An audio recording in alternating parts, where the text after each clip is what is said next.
দেখে নিই আজকের দিনের জন্য তোমাদের মন গাইডেন্স কি আছে তোমাদের জন্য। ওকে, আর টাইম ফর হিলিং, ঠিক আছে। আজকের দিনের জন্য মন তোমাদেরকে বলছে একটু হিল হতে।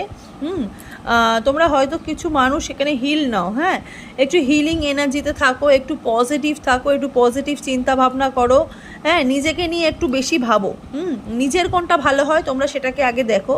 তোমাদের জীবনে যেই জায়গাটা তোমাদের মনে হচ্ছে যে আমাদের জীবনে এই জায়গাটা নেই, আমাদের জীবনে এই জায়গাটা মানে আমরা অনেক দিন ধরে এই জায়গাটা চাইছি, সেই জায়গাটা আমি পাচ্ছি না, তো সেই বিষয়ের ওপর বেশি করে ফোকাস করো। হ্যাঁ, লোকের কথা কম শোনো, লোকে কী ভাবছে সেটাকে নিয়ে মাথা কম ঘামাও। হ্যাঁ, তোমাদের যেটা ভালো লাগছে তোমরা সেটা করো, তোমাদের যেটা খেতে ইচ্ছা করছে সেটা তোমরা খাও, তোমাদের যেটা পড়তে ইচ্ছা করছে সেটা তোমরা পড়ো। হ্যাঁ, নিজেদের মধ্যে ট্রান্সফরমেশন আনো, নিজের কথা ভাবো, নিজের ভালোর জন্যই সব কিছু করো। আর টাইম ফর হিলিং, হ্যাঁ, হিলটা বেশি করে দরকার। এটাই হচ্ছে আজকের জন্য মন গাইডেন্স।